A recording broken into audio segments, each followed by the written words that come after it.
don't need no wine and dine. I want something high class. Like spending my nights at home, romancing the podcast. Take a deeper dive into these movies that are trash. Meet once at a bookstore and then we'll smash. Roll call. Todd. Paige. The other guy. Oh yeah, Mikey. Thank you for tuning to Romancing the Pod. You had us at hello. I'm Paige Wesley. I'm Mikey Randolph. And I'm Todd Schlosser. And this week, Mikey made us watch Summer Cash. So, Mikey, first off, thank you. I don't know how I missed this, but I had missed this movie. And I'm going to watch this so many more times. Are you really? Really? Loved it. Are you kidding? Okay. I loved this movie. This but movie Mikey, was interminable. Oh, but Paige, it's amazing. Don't get me wrong. There's wild shit happening, but it's not fun enough for me to watch it more than once. I stood up and yelled at my screen and when at the end of the movie he was like, I found it. I learned how to pitch or whatever. And she goes, let's be together. I was like, oh, I did write that down. I was like, this is the dumbest line that's ever been screenwritten. Yes. Oh my God. It's like they had ChatGPT write a summer themed baseball rom-com and we're watching it. And I loved it. But Mikey, why did you pick it? Mm-hmm. This movie's terrible. I saw it in high school and I hated it then. And I was like, hey, what a good moment to do this again. Also, this is a great look at America pre 9/11.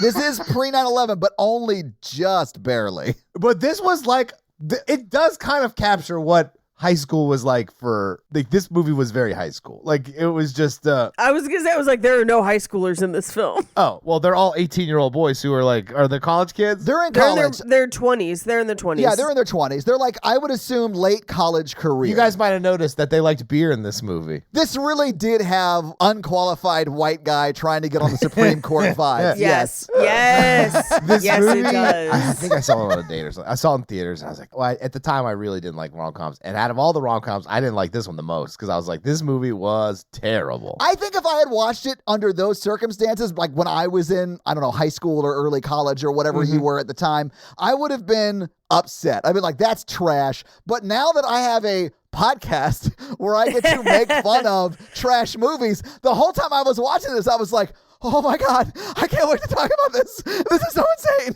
They have zero chemistry. I know. Like, Jessica Beal and Freddie Prinze have zero. And I like Freddie Prinze. Me I like too. Jessica Beal. Me too. They're terrible together in this film.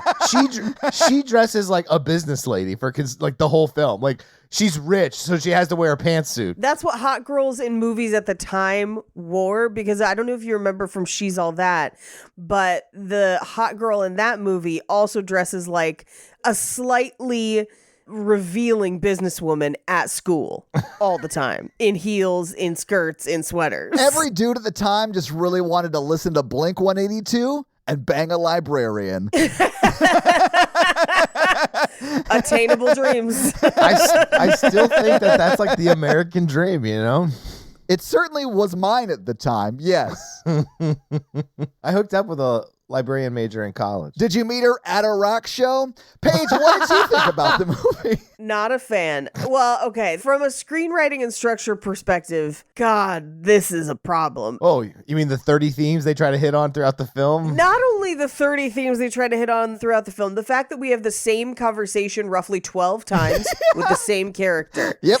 And there is a clear through line that you could use that all sports movies use. Do they use it? No. They're like, we're going to dick around for 40 minutes in the middle of this movie where you don't fully know if he's gaining ground or losing it. He's just constantly having the same conversation about pitching with everybody. And it's fucking impossible to sit through. This movie could be an hour shorter. It's only an hour and 45 minutes long. So like it's bad.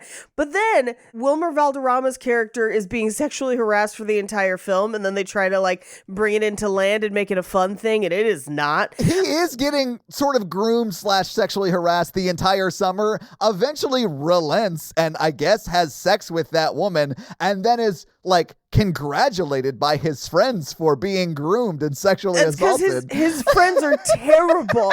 Terrible. And then they treat Miles terrible. And then, but I was here for Miles' speech at the end. I was like, Fuck yes. yes. It is worth enduring the rampant fat phobia for the first 2 acts of this movie for this third act speech. It is. But Paige, when they were just like going off about fatties and fat girls like or whatever. they weren't people. I know. It's insane. There's a joke in there that's like, what did one fat girl say to the other? Who cares? They're fat. Like, it's so bad. Yes. But like It's the terrible. fact that they do turn it around at the end and Miles stands on the table and is like, I love fat women. Fuck y'all. It's what I'm into. Like, I love that. That shocked me. I loved it too. But that shocked me, Paige, because it's 2001. Yes. And again, the actress, not that fat. Yes, You're Mikey, right. you're right. And it's not just her. There's actually 3 or 4 throughout the film in the background that I caught as I was, because if you watch him in the background talking to women, they are all on the thicker side, but none of them are they were all still like straight size with big boobs is basically what they were. Yeah. Even the woman that we do see him have sex with is maybe a 12, like She's not got what a I would flat call stomach. fat. They're like grape full of jelly. And I was like, her stomach is still flat. It here. is. Yes, I don't think yes. she's. Like, what are we talking about? Yes. But this is the same time as Bridget Jones' Diary. I think literally they were in the theaters at the same time. Yes, Or at least yeah, it's yeah. the same year. I know that for a fact. But like, it's insane that they cast someone who is not fat and then call them fat in this movie as well. especially with what they're trying to do and with the Yes. speech he makes, I'm like, Then go put a fat like, person really do in it. lingerie. Yeah, like why not do Yes. that? Yeah. But I do love that because in 2001, I thought we were just going to get those jokes and then that was I going was to like, be it. wow, I this know. is bad. And then you get the speech, and I was like, But I was shocked the speech happened. Yeah. Like that's something that you would see now in a movie. Like in Right. 2001, there was never a positive like Of view course. of a big woman in movies from that era. and they are playing it as a joke, which I don't love, right? You know, they're like, the idea that he would be into that is crazy, and that's what's funny. And I'm like, not really, not crazy. Yeah. But I do like that they have a character being like, this is just what I'm into, and I am super into it. And I'm like, awesome. This walked. So someday we could get the speech in Dumplin' that's like, I like you. Don't tell me what I can and can't like. I just like you the way you are. And you're just like, yes! Oh my God! Crying. I have not seen that movie, but I've heard Mikey and you talk about it. So I'm looking forward to doing it though. Sobbed. None of us have been in the mood to like settle like a serious film lately, which I'm fine with. I know. Jake and I were about to start the new season of Reservation Dogs at my parents' house. And I was like, I think we need to wait till we get home because I know I'm going to cry. Like, I'm going to need to sit on our couch and just sob for a bit. And so, like, let's wait till we get home. Having those Taco Bell sobbing fart fits. Taco Bell sobbing Yeah. fart fits. So I had to explain Too Hot to Handle to my dad. I had to explain Love Again to my mom, who was like, I'm sorry, wait, so Celine Dion plays herself? And I was like, yes, Mom. But like if she was the head of the Adjustment Bureau. Yeah. Right, Yeah. exactly. Some Yeah. sort of Zeusian figure, and we don't get a fun Boopo the Owl. I'm still mentally not okay because the only show I watched yesterday was we've put 10 strangers on a raft with different political beliefs and they have to work together. And I was No, like, thank you. That sounds terrible. so funny. Worst church canoe trip ever. The sequel to Deliverance is wild. It's on HBO. It's on Max or whatever. And I was like, let me check out this raft show and What's the name of it? Survive the Raft. Okay, so it's Survive the Raft on 8. I'll have to check that out. Have fun. I'm going to go cry over my premium television. I mean, it's on Max, baby. It's cool. It's very diverse and inclusive, which is cool. But it also is like, oh, this is like a shit stirring pot that everybody's gonna get into it. It's and they do take all the politics out of it. Dude has a seizure within like 12, like a full blown gets helicoptered out the first episode because they also have to survive and hunt their food on this raft. Oh, that's, again, terrible. I don't like it.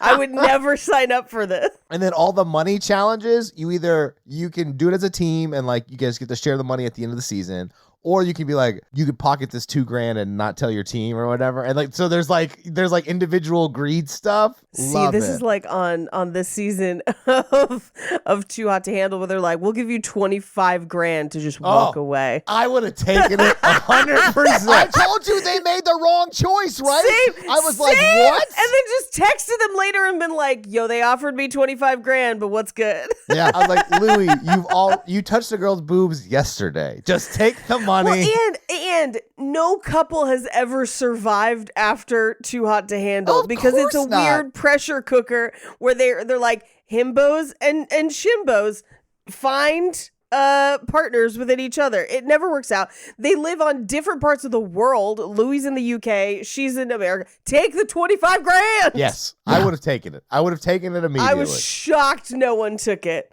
Shocked. I did like who got the top two, and I like who won. I like this Absolutely. season. Same. I like this season. I thought the season was great, but those dudes made the wrong choice. But I love this movie because it very much is like a weird premise that I'm into. Like, this little girl is trying to find the perfect mascot for her sea town and eventually does find it in a like Alcoholic fisherman. Yes. with one leg. a stereotype, if you will, of. I thought it was amazing. Yeah. Katie's journey in this movie, perfect. I feel like that would be the character you connected with. I I had a feeling. If we were going to be hanging out at baseball games all summer, do you think I'd be on the field, Mikey? Do you think I would spend more than one day at a baseball game during the summer? It's That's hot. a one and done for me. I like the rich dad because he's like, I'll get all my friends to change their lawnmower services. And I was like, this guy is amazing. Claps off to him. Dude, he is a proper 80s villain grown up. Yeah. You know what I'm saying? Like, yeah. Yeah, and this I was like before that. he climbed onto the beach as a jellyfish in that X-Men movie. Exactly. The President Kelly. But yeah. And then like when the guy tells his dad, he's like, I didn't think you'd tell your dad. And you're like, what did you think was going to happen being Yeah. an 80s villain? Like, Yeah. Yeah. also, the fact that his whole family is like successful business owners, but yet not okay is like a whole. Where he's like, they're failures. I was like, they seem to be doing okay. They seem to have fed and clothed you for years. You mean like Fred Ward, like in this movie? Yeah. Like, yeah, he's like solidly middle class. Yeah. Yeah. I mean, he is way poorer than Jessica Biel's dad is for sure. Sure. Yeah. But like, he's uncommonly wealthy. Like, Fred Ward's doing better than most Americans. Yeah, in my town, Fred Ward and his oldest son, the responsible bar owner, that would have been like the nice 1% family. Oh yeah, you'd have been like, "Oh shit, is that the guy from Tremors?" I was like, his dad owns a landscaping company. Dude, I would definitely let the guy who knows how to handle Tremors handle my like shrubbery. Like I feel like Gophers? I feel like he could do all of that like lawn-based pest control. Yeah, anything ground-based. Yeah. Fred Ward is criminally underrated and should have had a huger career. He should have been agree. making movies every year. Yeah. Agreed. Although he made a fuck ton of movies. He did. It might have been close to every year, I Mikey. mean, probably. But he needed bigger parts. You know what I'm saying? I Bigger agree. movies. Like he should have been the dad in October Sky. Like or like shit like that. He should have been in that lane. But I loved him in this. I just love seeing him in movies, honestly, because he's great. Agreed. I felt I felt like this was a movie made by a person who was either like from a town like this or knew a lot about a town like this and wanted us to care. And I was like, I aggressively don't. Like, Well, I actually coincidentally watched a documentary about Cape Cod yesterday before. did you I tell me? Because I was like, I thought for sure they scouted in Puerto Rico. Like, It was called After the Bite, where it's a Shark Week film on it, also on Max. Oh, where okay. a surfer gets killed by a shark in 2018, and like Cape Cod has to rethink how it does sharks. And it's a documentary about the town, global warming, like fishing, and like wildlife protection. It was an interesting documentary. Did it talk about baseball? No, it did not talk about baseball. Oh. I don't even know if the premise of this whole movie is true, that like college students go to Cape Cod to play during the summer. Oh, I have no idea. I bought it. Like I don't have a problem with that. That stuff is sure to exist somewhere, and why not Cape Cod? But I had Yeah, no sure, I idea if it's guess. really true. I have no idea, but I did scream at my computer quietly as I was watching this alone in my parents' house at 1 a.m. When at the end of the movie, before we get to the ending shots Oh, where it he is. has It's been real. called up to the majors. Oh, nice. Before we find out he's been called up to the majors, it's just like, how would you like a spot playing on a farm team? I was like, this whole movie was about getting to the minors, and I like lost my mind. It is. It's so realistic, though. He's like, oh, cool. $75,000, yes. I mean, that's a lot of money in 2001. We'll talk about it, but like that's probably like more realistic because he wasn't someone who was drafted while he was in college. Yes. So this is Right, the one right. thing they decided to be super realistic on in the film.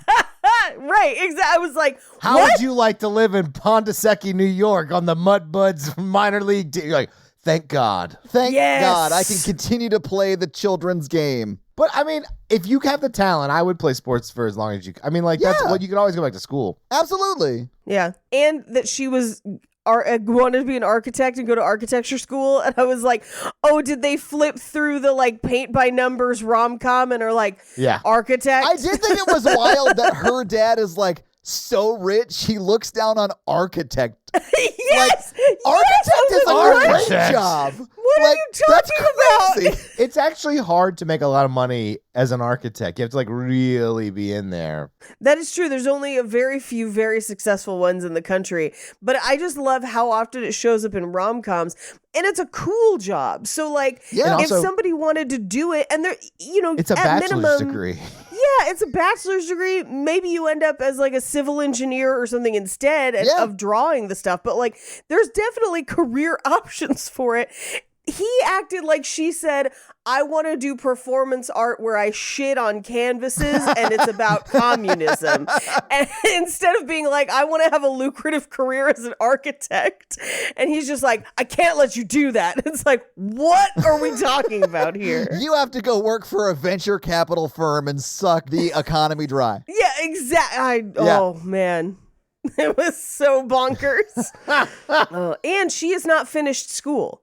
So she's like, she's Nepo babying her way into some venture capitalist job instead of finishing school to be an architect because she hasn't finished college. Oh, I thought she had finished college because she talks about going to graduate school. No, she's taking time off. He stopped her from working in business. 9/11 was a couple of months out. He may have saved her life. Well, she was going to be in San Francisco. Yeah, she'd have been fine. But yeah, So her dad's dead.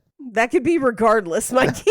I don't know how to bring this up, but this movie did premiere 2 weeks before 9/11 and was in theaters at the time. I don't think it's based on their performances or anything, but I don't think we can rule it out that it didn't have something to do with it. You think Bin Laden watched the trailer on like Fox, sports? He's watching The Simpsons and it came on and he's like, this is it. This is Death to America. Yeah. Do you guys want to get in the movie so we can go through it scene by scene? Sure. So there's 5 scenes in this movie. Here's what they are.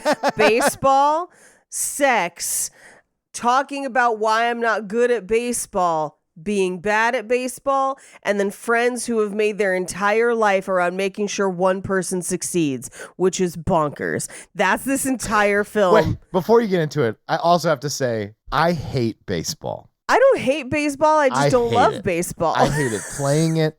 I hated watching it. I will go to a minor league game that we have here because they have a putt-putt course in the outfield and also bars everywhere, and it's a fun time with friends. It is awesome. The Sound Stadium is pretty dope as shit, guys. I love it. But generally, I think it's the most boring of the sports. I love playing all sports. I just can't care who wins. It's fun to watch. It's fun to play. I don't give a shit about the teams. I'll go to a baseball game. Like we go roast battle as like a collective goes to at least one Dodger game a year. And that's the one time I go because it's literally a time for me to eat the most nachos and crazy shit possible while talking shit with my friends. And then when we run out of nachos, we're like, who's winning? Oh, we're winning? Yay! And then we leave the stadium. Like that's how, but at least I know how baseball is played and I know the rules. So that helps. Like in a movie, I do think potentially soccer is more boring to watch. Arguably the most fun to watch is hockey. Ice hockey is fucking awesome. And live hockey games are the fucking best. I agree. I go see the Predators occasionally. It's a fun time. Because it's so fast and there's fights. It's great. Hockey. the world's best sport. Baseball, they stretch halfway because it's so fucking boring, you know? Yeah. They're like, everyone get up and really stretch it out so we can stay asleep for the end of the game. Ooh, what a game, everybody. Let's see if we can make it. And then, well, now they've instituted, okay, so I saw a baseball game in Japan, which was very interesting because it's a lot faster, and they've now instituted something that they do in Japan in America, which might make me more willing to go to more live games, I guess. But in Japan, they have a pitch clock, which means you can only wait so long between pitches. Oh, shit, I love that. Okay. So the game was like start to finish over in like 2.5 hours, as opposed to like in America, baseball games can go for fucking ever. I know. You're just like, how have I been here for 7 hours? Each Diet Coke is $10. Like, it's the worst. But this movie loves baseball. And I think that's what makes it tough to watch, because you're just like, I don't love it. This does not have high stakes for me. Yeah.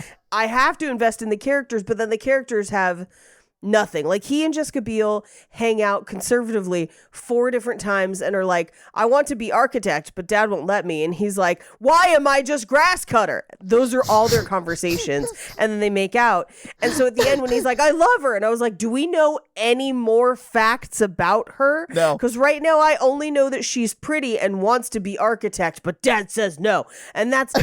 That's all I know about we honestly her. don't know much about Freddie Prinze Jr. as a person, except for his mom recently died and he want to play baseball good. Yeah. Is it recent? I think it's pretty recent because his brother mentions that he was driving his mother to some of his college games. Right. So it has to have been within the past like 3 or 4 years. Yes. Yeah. That was the impression I got. It's a shame that she got ran over by the lawnmower.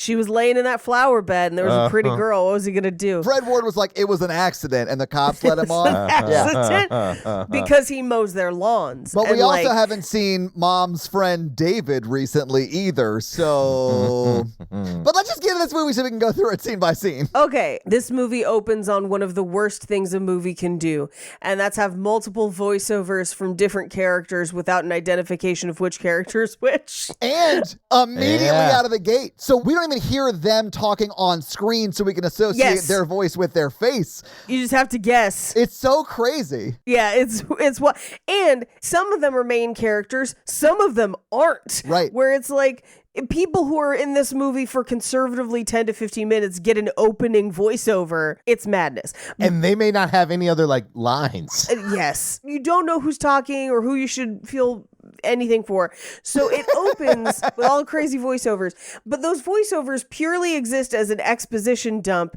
to basically explain this whole thing of like people who haven't been drafted yet in college or who want to maybe sweeten the pot on their deal come and play in this league so scouts see them and they can start bidding wars over them. Yeah. Which apparently, according to Mikey's Googling moments ago, is a real thing. Yeah, there is a Cape Cod League. They are in the playoffs right now. Oh, interesting. One of the nation's premier collegiate summer league. 1,000 former players who have gone to the major leagues. Wow, that's a lot.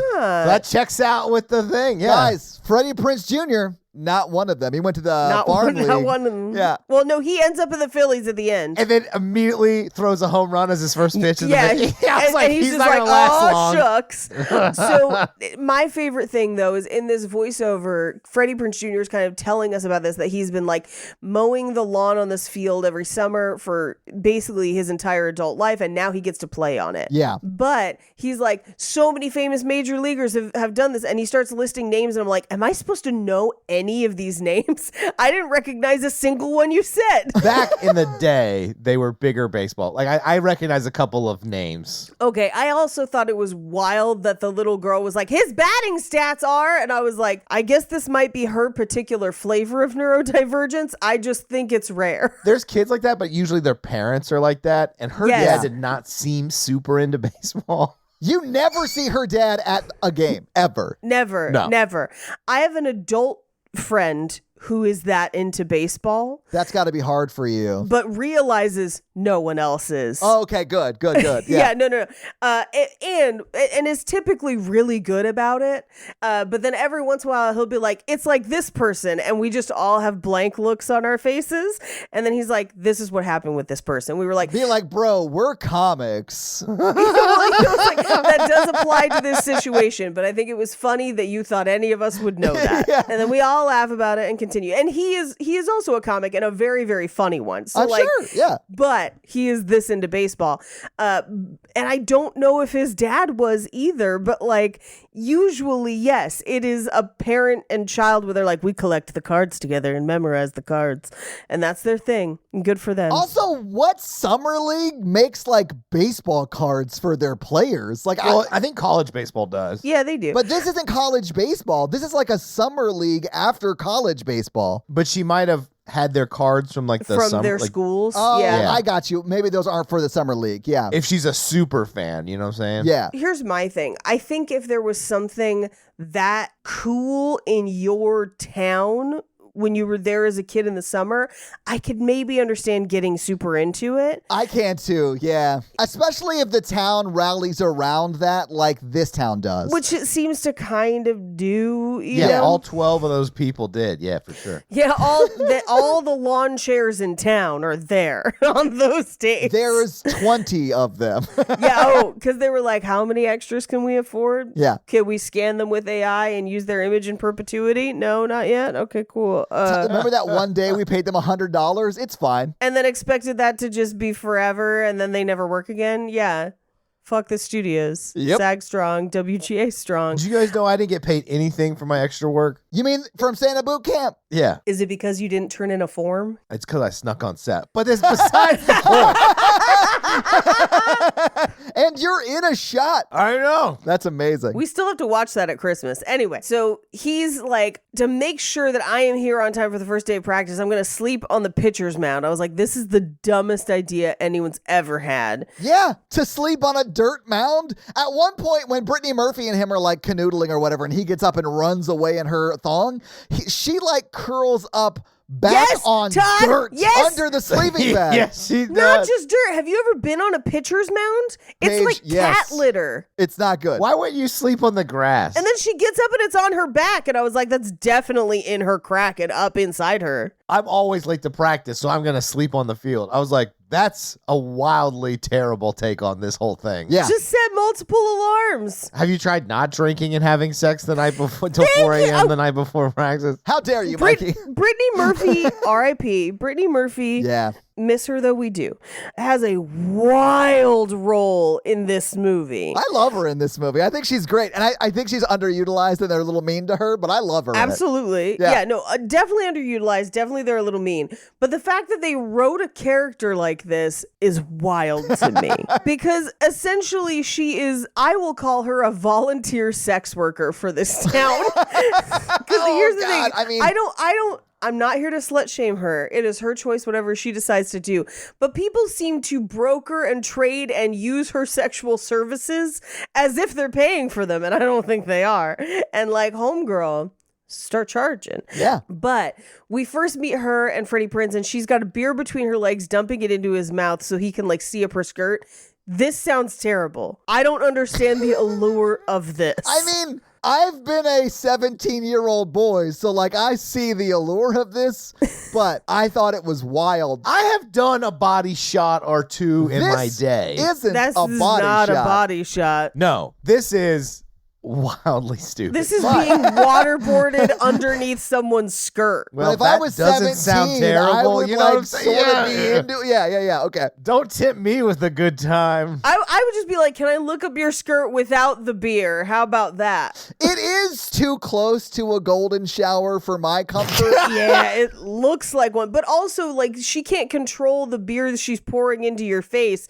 And you're laying down, so you're gonna choke on it. Yes. It's gonna be terrible. But this is what younger people consider sexy. I've maybe drank a beer between some parts or whatever. Not legs, but you know. Hey, boobs makes more sense, Mikey. Oh, was it boobs? Okay, good. Yeah. But Also, it's very sticky and messy, and it's like you get beer all over. And it's stuff that kids do. And then when you're an adult, you're like, I don't want to fucking do that. The shirt was $30. The shirt was $30. Let's finish our drinks and go back to the apartment we own with clean sheets and have some fun. Yes. Paige, don't downplay yourself. You're a landowner now. I'm a landowner. Anyway, so they're canoodling. He and Brittany Murphy end up having sex and switching underwear. Which, hilarious. He runs down the field with the sprinkler on and a thong. Great. Hilarious. Sounds wonderful. It also takes me back that like thongs looked like ridiculous things back in like. Oh my God. But here's the thing. I want them. I want those because they look like swimsuit bottoms. It looks like if you turned a scrunchie into a thong, though. Like it Yes. was like that same sort of like, I don't even know what to call I'm it. no thong expert, but it did seem brighter colors were the trend back in the day. I mean, brighter colors have gone in and out of fashion over time. For me, it's more the material. They look like Shiny, bodybuilder thongs or Yeah, like yeah. swimsuit bottoms. You're such a material girl, Paige. Yeah. I will say I did have a thong, not that bright, but kind of a similar cut at the time that was very uncomfortable because the seams made it too bulky. And I think we've gotten a lot better at making thongs modern day. The advances of science have been kind to our cracks. Well, thank God we invested in that. Thank you. Yes, thank you. I think a lot of that advancement in thong technology is really due to Cisco, and we should give him credit for it. Hey, The food service place? No, Mikey, the guy who wrote and sang thong ooh, song. your plate so scandalous. And another kitchen couldn't sterilize. Yeah, anyway.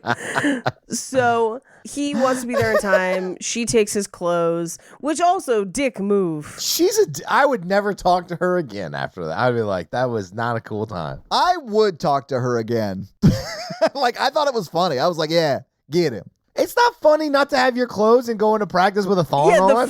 the first day of the thing that could like your last chance to make your career, which we know all of his friends understand how important that is because at the end of the movie they're like, I've been in every practice. So like, I love that in that scene, they're like, listen, man, I don't have much going on in my life, so I have overly attached to you and your success. They're actually CPAs. They're just love baseball. just out They're there. supportive friends. Well, they kept putting up the K's. I was like, is this a thing? Is It a is. K a thing? Is it? Okay. Yeah, a K is a strikeout. Yeah. Okay, cool, great. Because I was like, I'm confused. What does K mean? And then they're like 3, and I was like, guys, no. Yeah. Gotta go more. More. Pick a different letter. You gotta go 4 or 2. You can't do 3 strikes right now. Exactly. Anyway. He wakes up. He's late. He has to run into the locker room wearing what's left of her clothes. And now we get kind of a supercut of like all the other guys and who they're staying with. And this is the first time that we see Wilmer Valderrama get sexually harassed, which, by the way, we see him get sexually harassed 4 or 5 different times. We see him play baseball 1 time. In fact, we don't even see him on the bench most of the time. Okay, so I have a theory about To that. the point where I'm like, is he really on the team? I don't know. Yeah, I think they only had him for like 4 or 5 days while filming this movie or something for scheduling reasons. Well, this is his first movie. Really? Yes, this is his first film. When did that 70s show start? That 70s show is on, but this is his Okay. first film. I wonder if he just like didn't have much time because he was filming that 70s show or something, you know? No, he was trying to make it a movie, so he took a bunch of bit parts like around this time. Yeah. I mean, he's underutilized. You're right. We don't see him nearly enough. But like he is getting sexually assaulted 85% of the time he's on the screen. 85% of this movie and is basically playing Fez. Yes. In this movie. Which, by the way, did you know that Fez is an acronym? Yes, foreign That's not his exchange actual student. name. Yeah. Foreign exchange student. Yeah. Anyway, so he's getting sexually harassed. He gets there late. Everyone's mad. And his coach, who's the dad from Tommy Boy, is like, hey, bro, strike 2, because I know what fucking happened and I know why you didn't get drafted out of college, but I gave you a chance anyway. Yeah. I know your mom died, but I'm not going to let you fucking coach because your mommy died. Boo. Like, no, he's basically like, I don't have time for somebody who thinks the rules don't apply to him, so you better fucking be here on time. Yeah. Okay, so the whole premise, so that it's like he's a bad boy or he loses his temper a lot, and that's why he can't play baseball. But like, I thought I was saying he loses focus. It's just Yeah, he can't. he's Like, inconsistent and loses focus. he honestly doesn't really miss his mom. He has ADHD and is undiagnosed. Like, that is what's happening. he doesn't really talk about his mom much. I miss know. her. That's why I think it's his ADHD. He talks more about like, why don't you guys support me? And I was like, they're at every game. My dude. They're literally only supporting you. That is their whole life. And also, there's like so many baseball games. There's so many. Like So many. 2 out of 3 is pretty good. I listened to a really interesting podcast on the prevalence of steroids because of the amount of baseball games where it has overly flourished in that sport because they are required to play so many more games than other sports. And it's like physically killing them. Like just like football is bad with the helmets and the concussions or whatever, baseball is bad because they are like massively overworked because it's impossible to keep up with that schedule without a little bit of help. I just don't see how fans can get excited. Like, we've only got 130 games left to go this season. I And know. I'm like, oh, okay. Like, jeez. Anyway, we cut to Jessica Beal's house where she's swimming and Freddie Prinze is mowing the lawn and runs over flowers and into a birdhouse. And she's just like, ha, ha, ha, ha, ha, I made you ruin the lawn. And then like jumps back in the pool. But it's very like, it's almost sort of Fast Times at Ridgemont High. Like the way she like gets out of the pool and is walking and like, except it's like a family friendly version of that because she's not naked at all. But yeah. Oh, well, Jessica Biel is still on 7th heaven at this time or whatever. So she can't get out of her like moral clauses on her contracts. Even though we will find out later that was it the dad on the show? I think it was. Yeah. That was abusing people. Yeah. But yeah, October 2014. He was investigated after an audio tape leaked to the media revealed his voice allegedly admitting to past sexual abuse of a minor under the age of 14. Oh, God. And they weren't able to substantiate the allegations, but he admitted and basically confessed. So, though he was publicly blacklisted for his crimes, he didn't have any criminal charges of child molestation because they exceeded the statute of limitations in New York. So they were not able to criminally prosecute him. So he never suffered any legal consequences. Well, that's unfortunate. But he basically doesn't act anymore or anything. But there you go. Anyway, yes. So she couldn't get out of her moral clause. That's why you don't see her titties. And that's why she's wearing a shirt later in the movie during what should be a skinny dipping scene. Well, I mean, she's not wearing anything under that shirt, which is very clear. Know. But like, no, yeah, for it's sure. like it's as topless as you can be and still be wearing a top, really. I knew you guys would love it. After he finishes mowing the lawn, he and his dad are packing up. And her dad is like, hey, can you not park your trucks in our actual driveway and just use the service drive from now on? And I'm just like, fuck you. Her dad is an 80s villain grown up. Like, that is what he is. He's never not terrible. Yeah, her dad definitely, back in his college days, raced a guy down a ski mountain to he skied the K-12. He did ski the K-12 and lost to a guy on one ski and has never let it go, Mikey. He's still bitter about it. Most of these ski comedies do have a romantic element. My mind is now racing. Yes, the scomedies. Anyway, so we cut to the bar later that night where he runs into his brother that seems to own a bar. Yeah. And he's like, 3 Sam Adams. I like that he's triple fisting to start because he has not met up with any friends there. He's not buying beers for other people. He's just like, I'm going to need 3 as a beginner, like entry level, 3 beers. I got to get a good 3 Sam Adams base going before I start drinking. And then I'm going to load some chili cheese fries on top of that. And then I'm going to need a rack of shots. And then I'm going to I'll triple fist the line's long or it's like really hot up there. I'd be like, I'll take 3 back to my seat. Thank you. Here's the thing. I understand, but there is also not a line and it is not a crowded bar.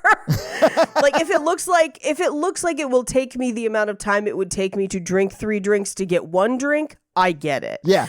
But he literally, no line, just walks up and is like 3.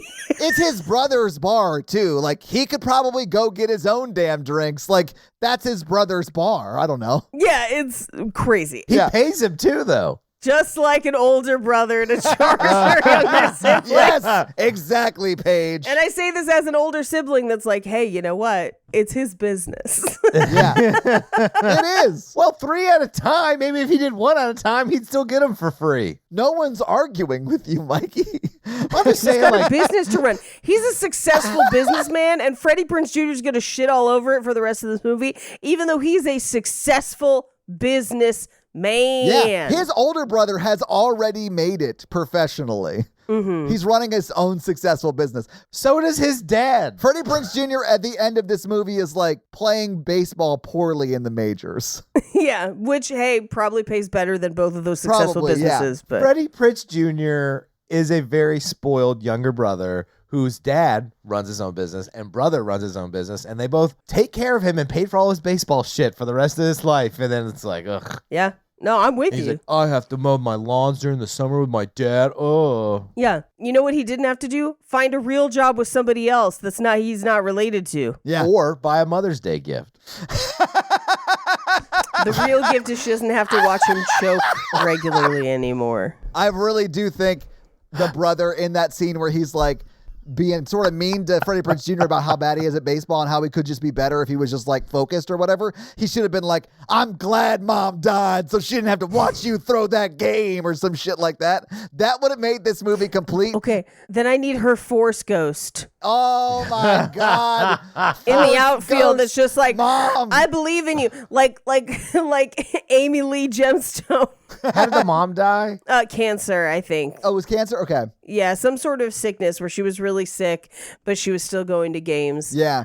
But like if she had been like, Freddie, the no-hitters. Yeah. You take them with you. And then like disappeared. Or walked back into corn. What I really want is on this season of Gemstones, at some point, there is a hologram of her. I'm not going to say anymore. I don't need to spoil anything else for anybody else. And I wanted one of those of his mom being like, just behind the catcher, just being like, you can do it. I believe in you. You made me go to 100 and whatever games. Baseball gave me cancer. I had a tumor the size of the ball you're about to pitch the no-hitter with. He doesn't pitch a no-hitter though, Paige. No, I know he pitches 98% of one. Yes. And then the guy who has slept through this whole movie pitches the last 2. He's a closer, man. Well. That's his job. He's a closer. He's Yeah. a closer. That's his job. So he goes up, bankrupts his brother with free beer. No, he pays for it. And then he's like, hey, did you tell the coach about mom dying? Don't fucking tell people about that. And I was like, public record, man. Yeah. Like, people probably wrote about it when you were in college ball. Like, what are you? Yeah.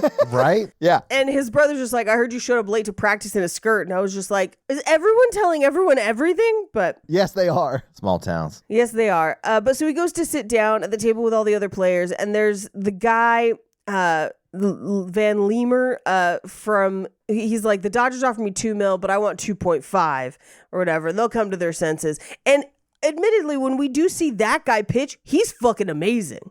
Like, there's a reason the Dodgers offered him $2 million, basically. I like that they had to like in the script creatively get him out of the league altogether to give Freddie Yes. Prinze Jr. a chance again. Like the movie's not about how awesome that guy is, but he is fully awesome in the movie. You know what I'm saying? Yes. Well, he's Yeah. going right down to he's going to play professional for the Flavortown players or whatever because No, he's going right to the Dodgers. Like their pitcher is going right to the Dodgers. I'm just saying he has a lot of aesthetic things with Guy Fieri. I mean, his whole He baseball does. aesthetic is Flavortown. It is. Yeah, yeah. He's going to pitch for the Flavortown smoked paprikas. It's going to be amazing.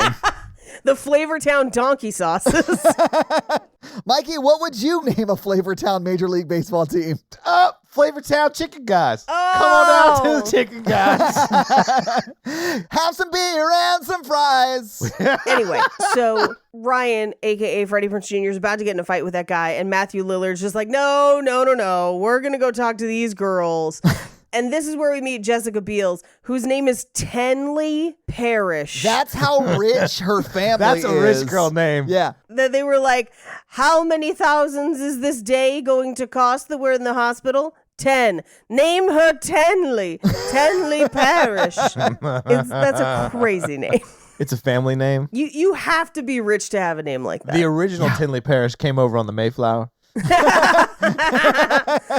of the Connecticut Tenley parishes. Yes. Her great cousin, Goody Parish, was seen with the devil. I saw Goody Parish sign her name in the devil's book.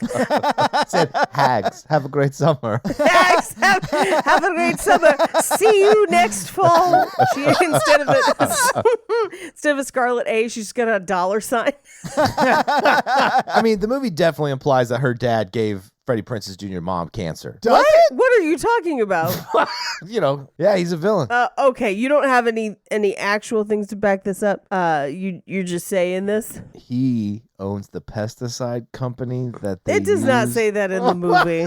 Headcanon. And if that's the truth, then you're implying that Fred Ward's dick gave her cancer, and I won't let you slander Fred Ward like that. But she was like, worth it. He gave her the tremors. Anyway, so she's like, where do I know you from? Except not like that. I don't know why in my impression, You she made was her Southern. very country. Let me try that again. Okay. Hold on. Where do I know you from? That's That's more accurate. Spot on. Yes. Very flat affects, all of that. Yeah. Very. It's almost like Jessica Biel's not a great actress. I feel like as an adult, maybe she's done things that are better, but I couldn't think of them. I couldn't name one thing better that she's done than this movie. This movie's amazing. Oh, Oh, God. yuck. Chuck and Larry. I now pronounce you Chuck and Larry? Yeah. Okay, she's done some other stuff more recently. Yeah, I mean, Justin Timberlake, for sure. Yeah, for sure.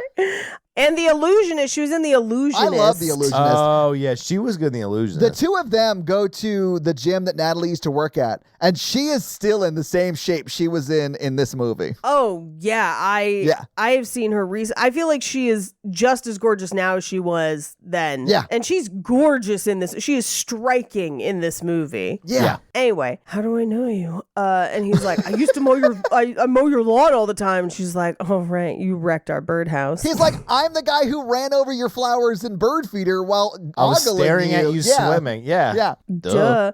And then Brittany Murphy comes up and is like, give me my thong back.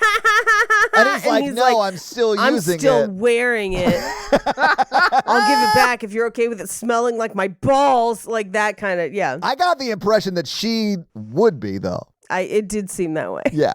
And good for her. Yeah. Anyway, so he leaves because he's embarrassed, and she follows him out and is just like, so no, really, how should I know you? And he's like, I've literally been cutting the grass at your summer home for 6 years. Yeah. And she's just like, really?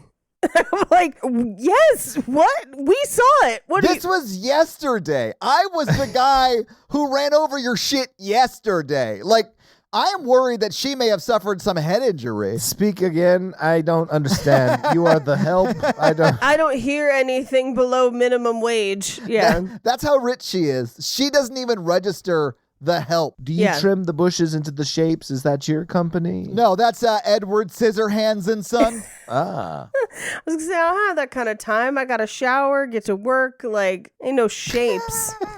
Yeah, this is a bush shape.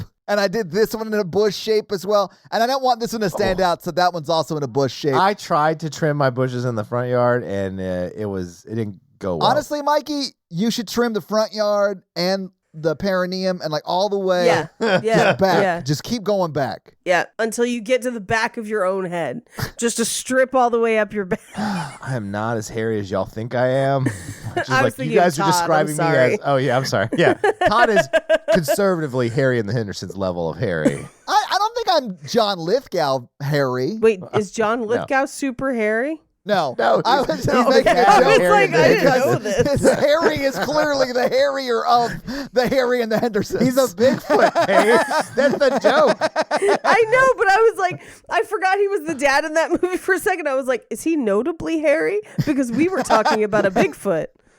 No, but yeah, I do have a lot of manscaping that I do on the regular. Yes, Mikey. Cool. Anyway, so she's like, okay, well, we'll meet up again sometime. She is like chasing after him this entire movie. Like But who's chasing after her? her dad and her future. But yeah. How dare you be an architect, plebeians? Oh, you want to be someone who builds something, not someone who just sucks wealth out of the middle class? How beneath our family. So we cut to practice the next day, and he's pitching. He's only doing okay. Yeah, he's fine. Not quite doing great. Like, it's very clear he is probably the second best. Like, he's the runner-up starting pitcher. Like, Right. he's never going to be as good as the guy who looks like Guy Fieri with Sharpied-on tattoos. Right, yes. And listen, I won't be either. Like, that guy is That guy's awesome amazing. in this movie. After a game, right before they burn down the new, like, concession stand press box, he's changed into leather pants. And I think that is such a strong, I have super bad boy pitcher energy that I loved it. Yeah. That's a very you move. This is bait. Yeah, this is bait to get us to talk about Todd's leather pants. I don't know if I want to take it. Well, you're missing out because it was. I don't think we are. Ooh, You haven't baby. considered the smell. No, I have. It's not great. It's bad. Get started on your resolutions with Factor so you're ready for the new year. Factor's ready-to-eat meal delivery takes the stress out of meal planning and sets you up for success in the new year. Skip the groceries, prep work, and the cooking fatigue. Instead, get chef-crafted, dietitian-approved meals delivered right to your door with over 35 meals to choose from per week, including options like keto, calorie smart, vegan plus veggie, and more. Plus, over 55 weekly add-ons. You'll have tons of nutritious and flavorful options to kickstart your resolutions. Factor now offers like a load of snacks. In fact, we just got some of these like smoothies that were really great. They have a banana chocolate smoothie that like I drank way too much of. It was so good.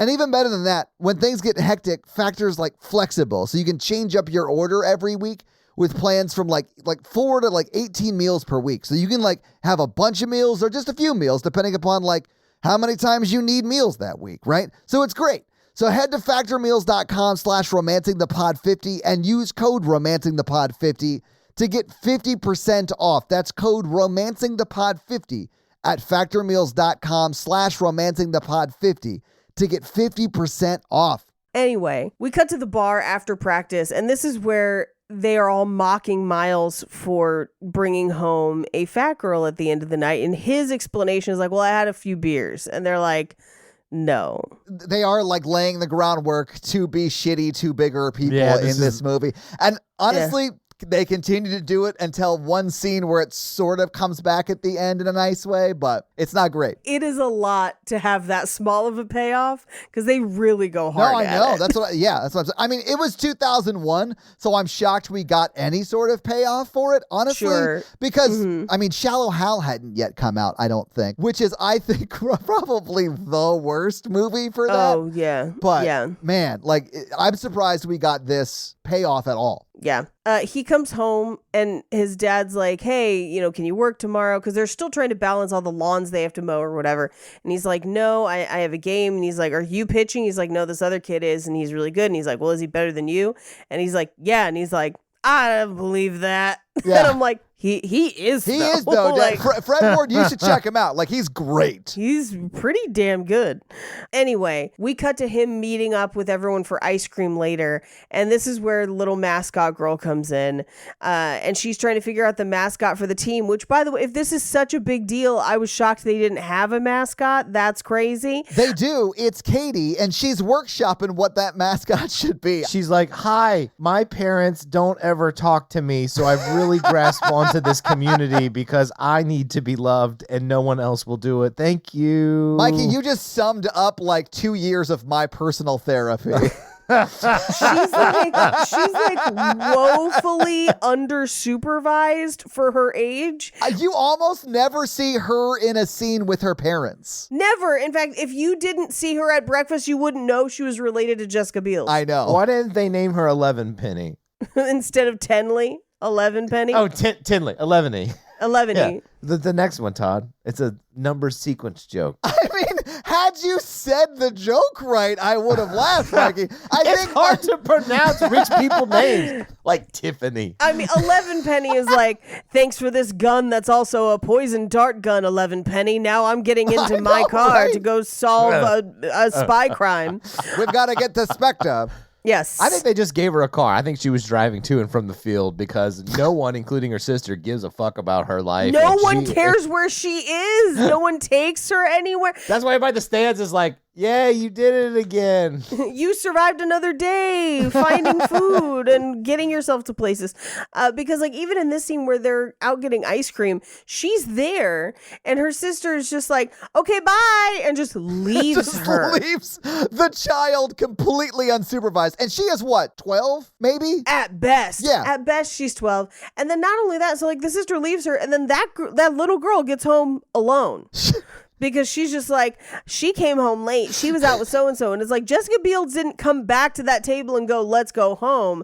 She came home to the house on her own. Yeah. And her sister miraculously was not kidnapped or murdered. And therefore, she is at breakfast. So this is what it's like to really be a younger sibling. Like, they will like take you out and then just ditch you, and you have to like walk home alone at night because your older sibling is out like trying to bang. That was never part of my experience as an older sibling. I would never have done this. I mean, this is I tried to woefully... bang, but like, No, I know. I thought it was wild though. Like, if you watch this movie but keep the camera on Katie, like, this movie through her eyes is so sad because Oh, yeah. no one's hanging out with her. She is crying for like attention, which comes out in a very funny way, but like, it's weird that she's even the character's sister. She could have just been a girl who loves baseball and is at the field all the time with like and we wouldn't have these questions, and it still would have worked the same way. what would have made more sense is if she was one of his friend's little sister. Yes. Because they're always going to be there. She likes baseball. Why not, Yeah. whatever.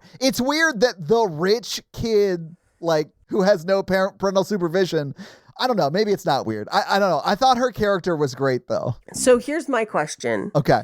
Who is your favorite mascot? The Philadelphia Fanatic, Yeah. but probably because that's the only one I can name. Mine is either the woodchuck from Easy A, where he I thought chews you on the meant, logs. Like, yeah, okay. I thought you meant like What, actual fake ones? mascot. For real life, mine is Gritty. Gritty has an Gritty is unhinged, good. crazy energy that Philly has the best mascots. 100. I don't know. I also am partial to Gordon's fish stick guy. The Gorton's fisherman. That's Yeah. basically what she is at the end of this movie. I know. Yes, it That's is. why I was like bringing it back together. She's like, 'cause- it's me, Van de Camps. Anyway, during this weird ice cream date, this is where we find out that she wants to architect, and her daddy says, no architect for you. architect for you. And then she's like, you have beautiful eyes. And he's like, is that a line? I was like, are you going to say something that's going to pause her from kissing you? Shut the fuck up. Like, what are you doing, Freddie Prinze Jr.? He's proving Mikey's point that they have zero chemistry. Zero. That's my move. Someone would be like looking right at my face, like, you have really pretty eyes. I'm like, do I really? Thank you. What? Oh my Do you- God, you're are you so mean that? sweet. So anyway, did you want to, you were trying to kiss me this whole time and I didn't pay attention? Oh my You God. are flirting? I did not pick that up. Oh. Yeah. I Say, don't, Mike, ugh. I never notice if anyone's flirting with me at all. Oofamagoofs. Anyway, they do kiss. They've got ice cream. Whatever. We cut to the next day and he's talking to Matthew Lillard and he's like, yeah, I do their lawns, but they're only here for the summer. And this is where we find out that Matthew Lillard can't hit with wooden bats. Well, he can't yet, but yeah. Yeah. And this is where everyone's talking about that the Dodgers offer that guy $2 million. But this is the first time we see him pitch and he's fucking amazing. Yeah, dude's great. But Matthew Lillard is struggling. Matthew doesn't get a hit for like the first 5 games or some shit. Like, it becomes a plot point for a while in this he movie. can't swing wooden bats. Yeah, he's got Yeah. the yips when it comes to wooden bats. I guess. And they make Freddie Prinze Jr. pass the hat in the stands, which I think is donations. It's got to be donations because there's dollars in it when that dude dumps Yeah. his potato chips in. But I've never seen anyone do that at like a game like this. But maybe it's a thing. I don't know. Well, and remember, back then, debit cards weren't huge. Like, that was when debit cards, like, first were becoming a big thing. I had a debit card in 2001. They'd been around for a long time. But I do think cash was more prevalent back then than Yes. it is Oh, now. So like I absolutely, understand what for you're sure. saying, Stores Mikey. did not take them. Does that make, yeah, you know what I'm saying? I probably first got my debit card right around this time because this was like right when I started high school. Yeah, probably and same. I got it maybe a couple years before that. And we could use it anywhere. Now, granted, I grew up in the Bay Area. So like my experience may have just been vastly different. Oh, is that That's because true. maybe Silicon Valley is known for like a technology hub in the U.S.? Yeah, maybe. Yeah. Very possible. Maybe that was Okay, first. that checks out. Anyway, so He doesn't get to play, and he's super sad about it. We cut to them at the bar that night, which, like, this movie is a revolving circle of they play the game, they go to the bar, he hangs out with Jessica Biel. They play the game, they go to the bar, they hang out with Jessica Biel, just like over and over and over again. But in the background of this one, when they're in the bar, because this is where they're trying to talk to Wilmer Valderrama's characters, and they're just like, just go have sex with the person that's sexually harassing you. And I'm like, oh my God, this is terrible advice. And the thing is, he's living there. So, like, his whole story is, like, super dark because these players stay with the families of this Host community, families, right? yeah. And I'm sure not all of them, but, you know, some people sign up to be host families or whatever. This lady every year does this, and then I'm sure sexually assaults whoever she's living with. Whoever she's living with. Or, you know, with. grooms them up until a point they have sex with her. You know, I'm sure it's, I don't, you know, but that's like, this is her thing. Yes. It is dark. It's super dark. Yeah. But also it's Beverly D'Angelo, so like. Yeah, Right. can't hate her. It's still pretty bad. But in the background of this scene, you can see Miles talking to, air quotes, one of the fat girls who is aggressively just a slightly thicker girl.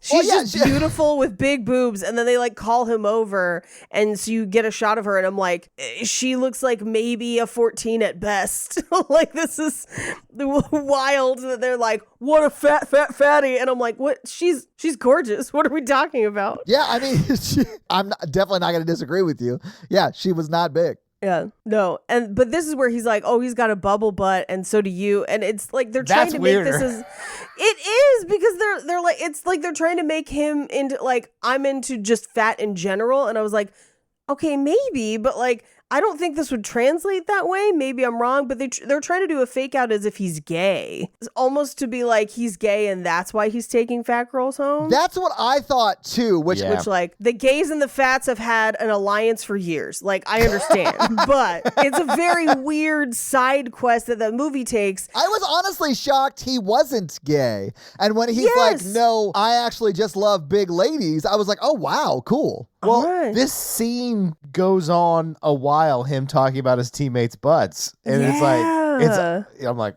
yo, he's like really knows all his stuff. A lot about the butts. Sure, but like you notice shit. Like I don't know. Like I don't. Oh, sure. He does. He's like, there's nothing sexual about what I'm saying. Like I'm in the outfield, so I see everyone's rear end all game. You know, like Okay, Todd. I'm also a guy who's very comfortable saying that other men. I get why you would think they're attractive. I get why, Mikey, you're a handsome man. I know. I think guys are the worst. I was like, man. Oh, I'm not physically attracted to you, but I know you got a dumper. You know what I'm saying? Like, your face. You know, is I think the Paige. listeners don't feel the same as what you're talking about because of comments like that make it weird for me and Paige. No. I'm not. Don't let me in with this. I'm a straight lady. I'm only interested in having sex with men. However, I am able to notice when other women are attractive. I am just not attracted to them. Does that make sense? Yeah, no, I get that completely. That's what I'm saying. I can do that, but only with like really like A-list dudes. Like, maybe I'm just picky. I don't know. No. Like me? Like this guy? No. I know, because like I could like, to a friend, I could be like, these are your great assets. This is how we should, you know, like if you wore that top, it'd look great because of this or whatever. And that's sort of how he's doing it. He's like, man, he's got a great butt too. Good for him. You know, that kind good of thing. for him. He's not like, oh, I want to eat that butt. No, he basically gets there. I mean, he does it. He aggressively does it. The movie is absolutely trying to queer code him. Yes. The movie is. It is. I think they fail because I think we have a healthy situation where we're just like, just because you are able to recognize attractiveness doesn't have any bearing on your sexual orientation. Right. Like, that's, you know, whatever. There was a girl I worked with. It's the friend who set me up with Alexa. She was like, look, when you hang out with my husband, you need to know like he's really attractive, like the most attractive, and it might make you insecure or whatever. And I was like, what? And then I hung out, I was like, this is just a dude. I was like, I just don't see people like that. I was like, okay, you're a guy. But also maybe she doesn't have great taste in men. Some people just have bad taste. Anyway, so we cut to Jessica Biel is kind of catching up with him after the bar. And he like left fresh flowers. And then she's like, I tried to catch your game. Great. They kiss. whatever. We cut to the next game. Now she's a clam. Well, Katie is a clam, not Jessica Biel. Jessica Biel is not there. Right. Yes. Because of her moral contract, she can't show her clan. Yeah. I sort of did hate that this 12-year-old girl is dressed up like a clam, but whatever. Whatever. Anyway, the game happens. He's inconsistent, but the guy from Scrubs is like, I think there's something with this lefty. Yeah. The doctor from Scrubs. I don't know his name either, but you would recognize his face. But Freddie Prinze Jr. loses them the game, more or less. He lets he lets the bases get loaded, and then someone hits a home run, so it's a grand slam. They lose 5-4. But this is when the scout that actually does sign him is like, right. I think this guy has something special, but he hasn't figured out how to use it yet. It's something like that. Feel that, brother. Well, and this is also the one where Matthew Lillard breaks a bat because he's going to quit because he hasn't hit anything. So Freddie Prinze Jr. comes to his house and he's like all packed up. He's like, "Nah, I'm going back to Cali." And you can tell he's from California because he brought a surfboard to Cape Cod, which there might be surfing at Cape Cod. I have no idea, but maybe. Yeah. There's an ocean there. Yeah. It stands to reason there would be waves. Yeah. Anyway, he's like, "I'm going home." And he's like, "Okay, before you do, like, we're going to go see friends or whatever." And he like ditches him with his friends who basically like set him up with Brittany Murphy. There you go. I think he knew that was going to happen. I think Freddie Prinze Jr. like planned this because they were like, okay, so if I can pawn Brittany Murphy's character off on Matthew Lillard's character, which is how you say it. I looked it up. I'm pretty sure I'm right on that. You're definitely not. It's definitely Lillard. Paige, I know. That's a joke to our first Scream episode 20 of the Horror Virgin. Oh, did you say Lillard? Oh, I mean, as a joke. I've always known how to say his name. I'm a huge fan. But his plan was to get Matthew Lillard laid and super into Brittany Murphy because that frees up one of his problems, which is Brittany Murphy still thinks that they should date, right? Yeah. It's purely to like keep his catcher friend there and to get rid of Brittany Murphy. But it works. They put way more than the recommended amount of people in a car. Yeah. And drive him to the beach where she does the beer knee thing again, and he goes skinny dipping, and it's like a whole thing. Yeah. And he ends up back at Freddie Prinze Jr.'s house the next morning where Fred Ward is just like, "This is fine. Everything is fine." He's the dog with the coffee and the fire. I loved the reveal that Matthew Lillard is wearing the most padded thong I've ever seen in my life. Oh, in that shot. Yeah. Because it's like he's hidden behind the newspaper and you sort of think he's naked, which by itself is funny. And then when he moves the paper, you see that he's just wearing Brittany Murphy's thong because he had spent the night with Brittany Murphy. That's her kink. Yeah. I thought that shit was so funny. It's wild, but it does look like he's got 4 pairs of socks down there. You're just like, dude. I was like, either that is so padded or he has killed someone with that thing. like it's insane. But I do love that like Brittany Murphy in this movie is just walking around collecting dudes' boxers the whole movie. And I love that for her. The whole movie. Yeah. I do love that for her. I feel like it's a specific kink for her. Yeah. I support it. Yeah. Anyway, we cut to Wilmer Valderrama's house where he goes into the bedroom and he's being abused. Like, she's just like, "Here, I do this every summer." She grooms it. It's real oof. But she magoof. explains to him, like, "I specialize in banging college baseball players." And I was like, okay, but like, maybe that's just like your type, Beverly D'Angelo. I guess. But like, anyway, he eventually relents. Not yet, though. Yeah. This is where the guy comes in and is like, "She made the grapes disappear." Yeah. And then runs out, right? So not quite yet, but he's like hearing about it. But it piques his interest for sure. Right. And we cut to Jessica Biel's house where her dad's like, "I invited your ex-boyfriend to play golf," much like Wedding Crashers. And Jessica Biel is very much like, "Daddy, we're on a break." "Dad, why did you do that? I'm going to tell your friends about your offshore accounts." You neglect my sister. Well, she does too, though. Yeah. But then we cut to Miles's place where he is like, "Marjorie, I'm ready." And we meet Marjorie, who is a very thick, voluptuous lady. I still would not call Marjorie fat, but like, she is bigger than the other girls in this film, which is not saying much. Right. I was going to say, for the time, like the type was like very rail skinny at the Rail time. thin, yeah. Like Jessica Biel has more curves than most women did in movies at the time. Yes. Yeah. And she is, you can see her ribs Oh, thin. no, Yeah. I'm not saying she's a big, like, no, Yeah, she yeah. is underweight. But, like, yeah, oh, no, for sure. but yes. anyway, like, the fact that they had this, I was like, okay, cool. And he, like, reads, Okay, cool. he, like, reads her, like, a poem, like, an ode A poem to he her, wrote, like, and I was like, okay. It's great. Go for it. and then she gives him the business, and he is here for it. I love and it. he's, like, stoked to get that business. Yeah. And I was like, good for him. It was at this moment I thought they were going to be like, maybe at the end have it come back around that, like, no, he is proudly into bigger women. But yeah, this was where I was like, oh, maybe that's what's going to happen. Yes. But this is like 3/4 of the way through the movie. I know.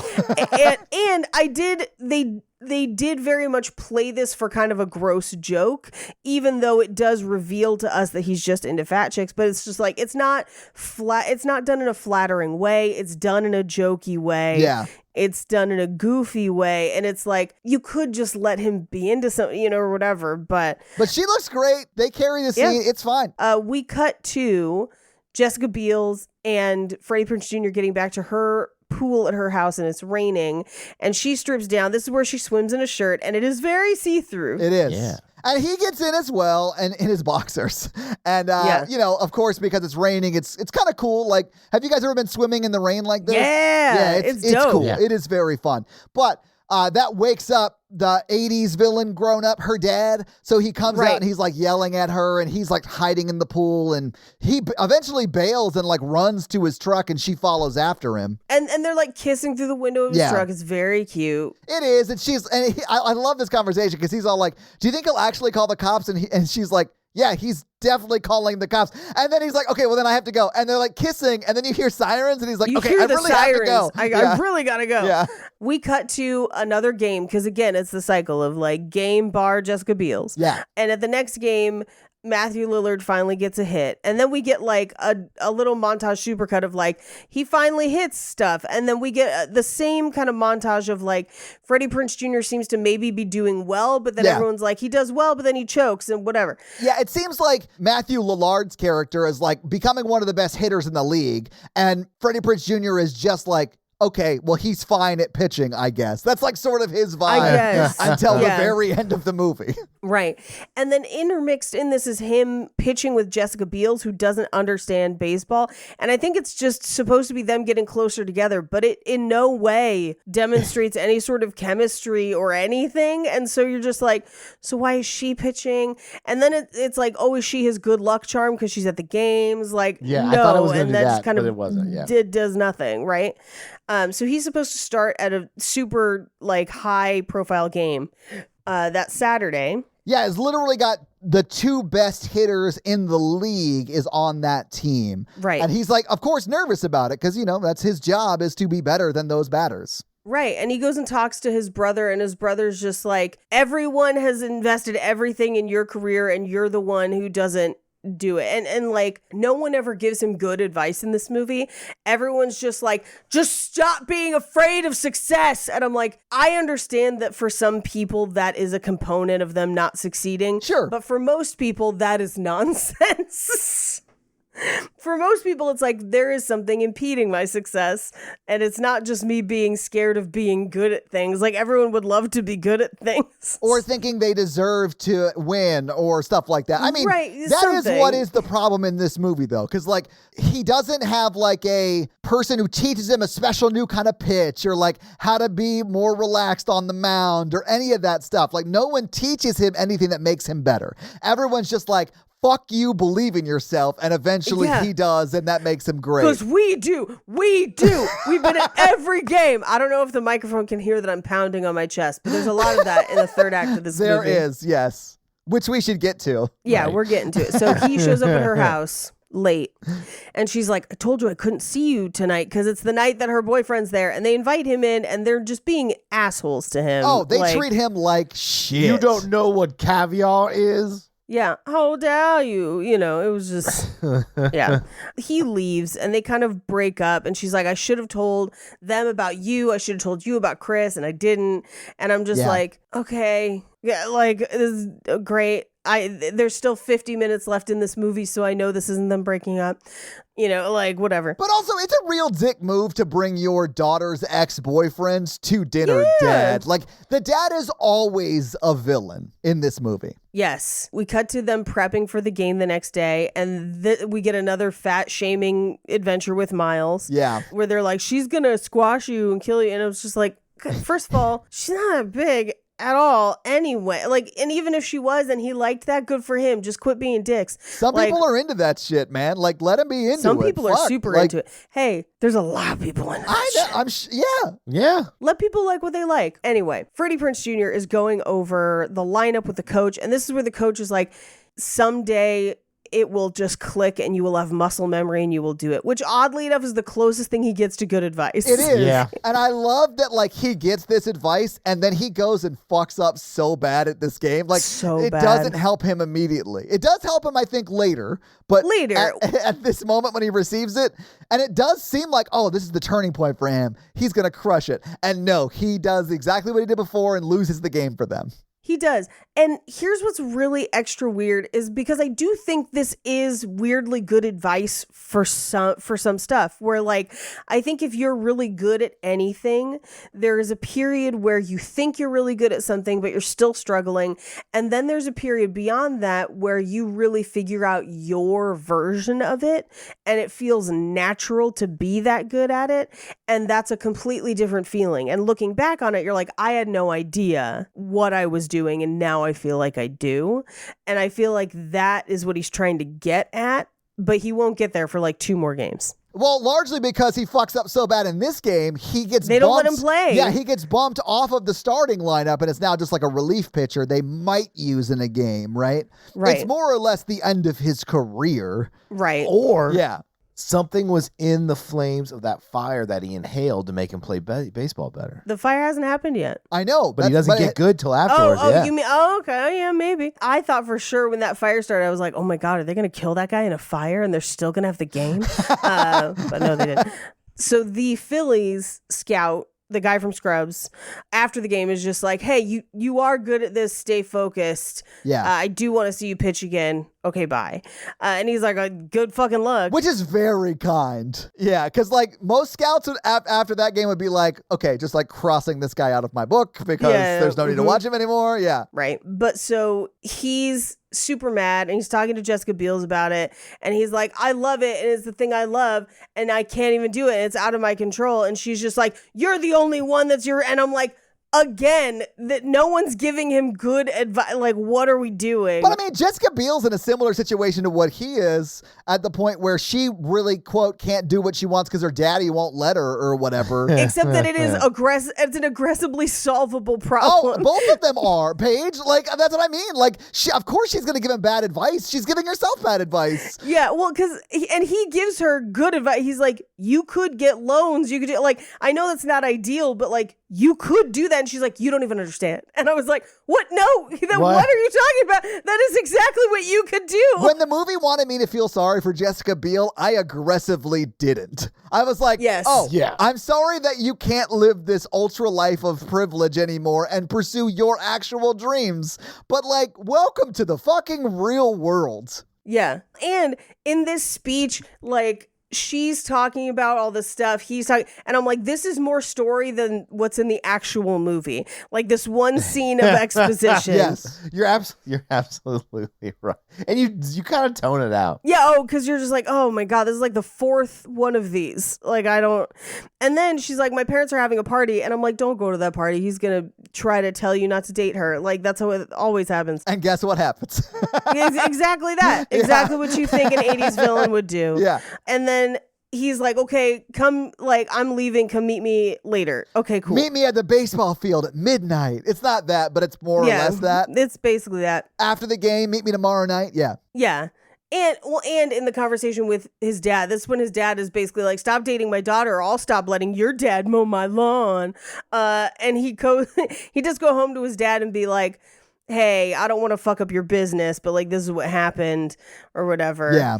But Freddie Prinze Jr. didn't do anything wrong. Like, it's 100% Jessica Biel's dad being the worst. Yeah. So we cut to them meeting up later, and they're basically breaking up. And he's like, you go to San Francisco, I'll do whatever. Yeah. And then we watch as the other pitcher and his friends break into a souvenir stand and light an entire book of matches and then just drop it and don't look at where it fell. Like, what? What are we talking about? What about that man's tattoos that he clearly applies every morning with a Sharpie made you think he knows anything about fire safety, Paige? Yeah. I should have known better because it catches on fire. Freddie Prinze Jr. has to help them out of the fire. There were flames on his glove, Paige. It's Yeah. called foreshadowing. It was actual foreshadowing, yes. And he, not only does he drop like a lit book of matches, he kicks it into a like thing Old of like newspapers. old newspapers. And oily rags. They just left them sitting right there. Yeah. So they pull them out, but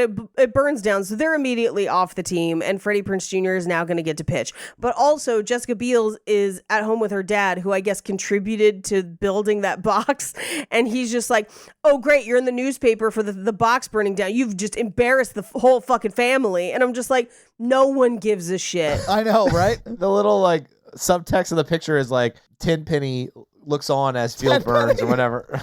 And you're like, how dare you be in a newspaper? She didn't set the fire. Yeah. She was just there. There was Yeah, nothing it's- negative in the article at all. Yeah. I mean, they essentially were like victims, maybe not victims, but like Freddie Prinze Jr.'s the damn hero, man. He like ran in there and like unlocked the door and saved the like really good pitcher's life. Like, Yeah. And then he's whatever. The dad's a villain. Like the dad is the worst character in any movie. The worst. But good for us, Fred Ward shows up and is just like, oh, fuck your lawn. And I'm just like, yeah, Fred Ward. I love That's that. fucking right. Yeah. He's like, everything you've told my son, he told me. And he's like, what? Why? Why would I have to deal with the repercussions of my own actions? Well, if it isn't the consequences of my own choices. Yeah. But then we cut to Wilmer Valderrama relenting to the sexual harassment he has been subject to this entire movie. Yes. And he's like, I guess it's probably easier just to sleep with the woman whose house I'm living in because, like, he'd be homeless otherwise. Like, yeah. Yeah. It's great. It's not great. But we cut to the bar later and they cheer for him because she, quote, made a whole cucumber disappear and it was, quote, Guinness Book of Records type stuff. Okay, so, like, where'd she put it, though? I don't know. Okay, I think it was Fez who got cucumbered, is all I'm saying. I was thinking maybe that was the case as well. That's what I think they're telegraphing in the scene. That's why I brought it up. Yeah. I really do think they used it on him. Potentially, or she loaded it and then shot it out like a cannon.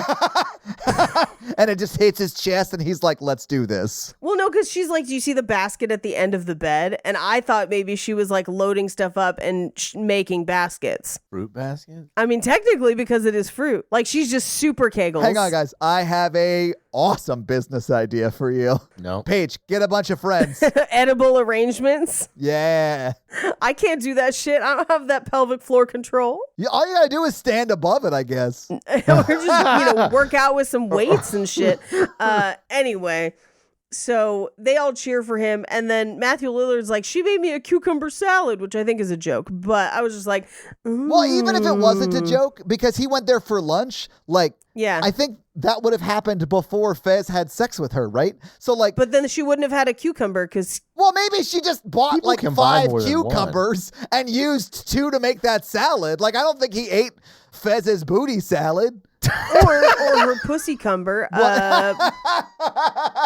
We don't know. Anyway, so we cut to the coach is like, you're starting tomorrow. And he's like, everybody's expecting to see that other guy tomorrow. So like all the scouts are going to be there. And he talks to his brother and he's like, just pitch your game. And he's like, what is my game? And his brother's like, oh my God. Like, you're just asking this now? Like, what? But this isn't the first time an older brother has been shocked at how little his younger brother knows. You know what I'm saying? Sure.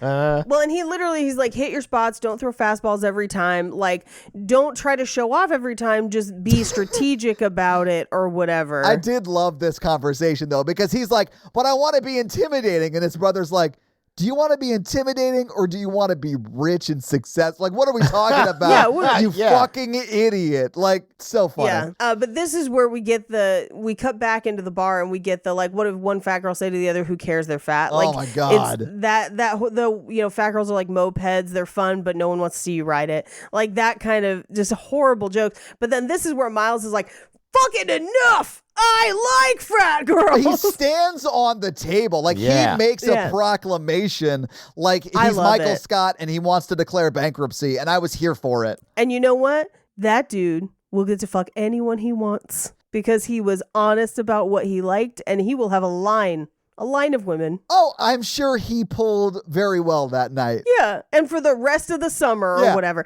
Now, here's something really interesting that I noticed. So they cut away to Freddie Prinze Jr. a couple times, and there's a guy sitting next to him at the bar who's like a very famous comedy agent. Really? Yeah, a guy who like represented Adam Sandler and like a bunch of stuff back. But back in the day, like he still represents people now, but like specifically back in the day, he was very, very famous. And I was just like, what's he doing there? And then it's gone. He's only in like that one scene. And I was like, this isn't going to be interesting to anyone but me. But like that dude has represented like everyone who was famous in comedy at the time. So I wondered if he was maybe Matthew Lillard's agent at the time or something like that, or one of the other guys. And that's why he was there. But anyway, so we cut to Jessica Biel shows up and he's like, why didn't you meet me? And she was like, oh, I'm packing because I'm going to San Francisco. And he's like, okay, what time are you leaving? Whatever. We cut to the game the next day because they effectively break up or whatever. Yeah, more or less. And at the game, we have the new mascot, the like, ahoy, matey, where she drinks and fights and vomits. I mean, she is more or less the Gordon's fisherman on a peg leg. And I loved it. Her whole mascot journey is one of my favorite bits in this movie. I have one note. Okay. The peg leg should be a fish stick. Okay. I was going to say baseball bat. Oh, okay. All right. Yeah. Either one, though. I like it. I love it. I want some more of it. But let's keep going. Anyway, so the game starts and he pitches a no-hitter. And it's very uneventful for the next 20 minutes. He doesn't pitch a no-hitter. He gets close. He's on the way to hitting a no-hitter. Right. All of this juxtaposed with, we see like cuts to Jessica Biel like packing and leaving, and her mom like taking her to the airport, and then she's like, take me to the game, Mom. And then she shows up at the game and then talks to her little sister for a second, looks over at Freddie Prinze Jr., who's on the mound.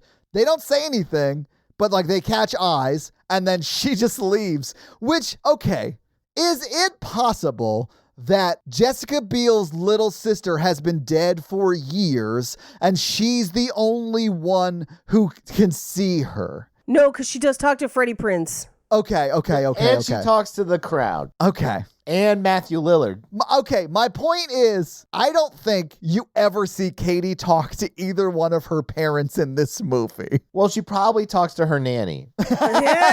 I think she came out as a mascot and her dad has disowned her. She talks to her dad at breakfast, which is how her dad finds out right. Jessica Biel is banging it out with their landscaper's son. Yeah. It's a very can't buy me love scenario. It is. Yes, you're right. Yeah. Anyway, so he's on his way to pitching a no-hitter. She shows up. She leaves. He looks for her. She's gone. And he's like, I love her, bro. And I'm like, what? How do you not love this meeting on the mound, though? Because it's like he calls the catcher up and he's like, hey, man, I love her. And he goes, I love her too, but like, can we just like finish the game? You have 2 more strikeouts until a no-hitter. Also, it's not like San Francisco is off the planet. Like, I don't know, Paige. It's pretty out there. Yeah. You had debit cards very early. We did. But like he sees like her leave and then calls the catcher up and is like, hey, I got to go. Bring in the relief guy. So they do bring in the relief guy, but the coach is like, what's going on? So the coach goes out and he like explains to all of them, like, I love her. And they all go, we know, like, go, just leave. We don't give a shit. Like he can definitely close it. He's the best closer in the league. Which they jump in the car. They intercept her at an airport where they just drive onto the runway. Paige. Like they clearly didn't have access to an airport. Clearly. So they just like meet on the side of the fucking road. This is also not like an airport.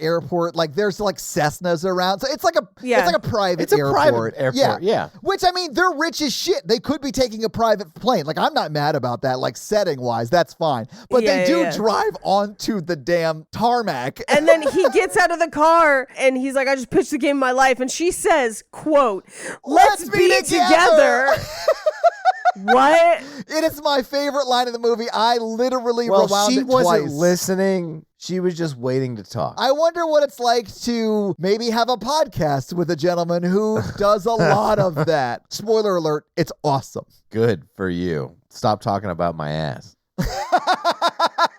You got to dump her, Mikey. Anyway, at this point, let's be together. And then the rest of the teammates show up to the airport because they have somehow auto-magically figured out where they went. It's his dad, his brother, his friends. Yeah, it's no other teammates because they're still playing. You hear the game end on the radio, and his dad gets out of the car and says, he did it! You guys won the game! And like nobody gives a shit. But they brought the scout with them. Yes. Because the scout is like, I'd like to offer you, you get to play minor league ball with the Batavia Muck Dogs with a $50K signing bonus. And his dad's like, make it 75. And he's like, all right. And he does like agree to it. He gives him the baseball hat. $75,000 would be like $129,200 today. So that's a good sign-on bonus for the minor leagues. I honestly have no idea what those salaries are like. I can't imagine they're amazing, but I'm sure they're fine. I don't know. Yeah, I don't know. And then we cut to, like, as the credits are rolling, we see that he's been called up to the Phillies and he fucks up on his first ever pitch. And it is Ken Griffey Jr. So, like, I'm not even a baseball person and I know Ken Griffey Jr. So, like, yeah. He like gets a home run and everyone's like, welcome to the show. And I was like, man, this movie was boring. And that's the movie. So they've seen the movie and they talked about the movie. What do you guys think about Summer Catch? I'm good with never seeing this again. Summer trash. Oh, man, I loved it. It is bad, though. Like, I'm not trying to say it's a good movie. It is a bad movie, but it is just my kind of bad. It really won me over with I did it. I pitched the best game of my life. Let's be together. Like, it won me over in that moment so much. It was so bonkers. I loved it. Do you think they're still together? No, Absolutely of course not. She went on to architect and he went on to probably have some sort of court case against him. Well, he's in Philadelphia. Yeah, where they whip batteries at people sometimes. But no, they're definitely not still together. No, she's with someone like her ex-boyfriend for sure. Absolutely. Yeah. And she's designing their summer home. But Paige, do you have any fun facts for us? Very few. Well, hit us with your fun facts. Summer Catch fun facts. Mark Blucas, who plays Miles, can be seen wearing a Wake Forest baseball cap in the movie with a yellow WF on the front. That's because the actor actually attended and played basketball on a full scholarship to Wake Forest University in Winston-Salem, North Carolina. Yeah. And so he's actually repping his school, which is kind of fun. That's awesome. Good for him. Yeah. Now, the batter at home plate, when they pan the field, and it is the real field on Cape Cod with the playground, is Hyannis's Brendan Harris, who made his major league debut in 2004 with the Chicago Cubs. So, like, a guy who was in this movie and then 3 years later was in the majors. So it is like a real thing. There's also a real-life baseball player named Christopher Rosado, who graduated from Boston College, which is one of where Freddie Prinze Jr.'s character supposedly went. Yeah. He appears briefly as a left fielder on Ryan Dunn's team. There's a handful of other baseball players just kind of scattered through where they get like 1 or 2 shots. It's based on like whoever was available. Yeah, they're probably just the actual baseball players that could actually do the stuff they needed them to do, you know? Yeah. John McGinley, who's the guy from Scrubs, is playing the scout for the Phillies, named Hugh Alexander. That's actually named after a real scout named Hugh Alexander who worked for the Phillies for many, many years. And he scouted a ton of MLB like future players from multiple teams during his 64-year career. Jeez. 16 of those years were spent scouting for the Phillies. Wow. Oh, cool. Good for him. That's a good long career, man. That's great. Yeah. Kurt Gowdy, who was an NBC play-by-play announcer, or he played that in the movie, the NBC play-by-play announcer. Yeah. And Hank Aaron also in this film. Wait, the baseball player Hank Aaron's in this film? Yes. Yeah. But he's in this film as just like a bit part.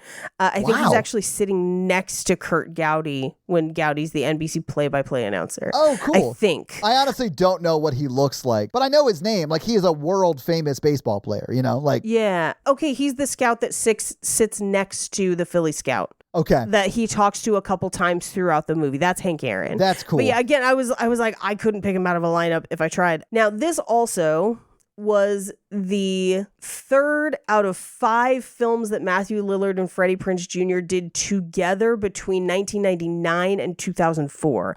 Basically, Okay. every year they did a film together. I mean, Freddie Prinze Jr. was like a star at this time. Yeah. Oh, yes. Oh yeah, this is him and Lillard's big moments. This is their peak. But man, like they're great. I really like them. And they're good together. Like they have good like friend chemistry. Yeah. Now, they also, multiple actors in this film were also on WBCW series at the time. Oh yeah? Jessica Beal was on Seventh Heaven. Yeah. Mark Blucas, who plays Miles, was on Buffy.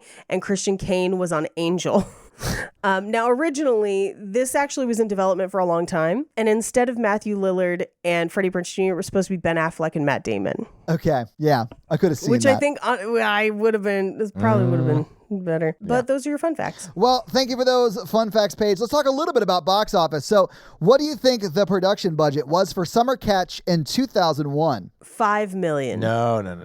Like 20. Oh, God, really? Mikey is closer, Paige. Oh, yeah. that's Paige, you're going to sad. be very upset when I tell you that it was $17 million. Oh, geez. None of that's on the screen. No, agree. But if you adjust for inflation, that's $29.3 million today. So, you know, it's a pretty high budget movie for this kind of movie. Now, this movie came out on August 24th, 2001. So the end of August, right before September 11th. This movie was number 6th that weekend it came out.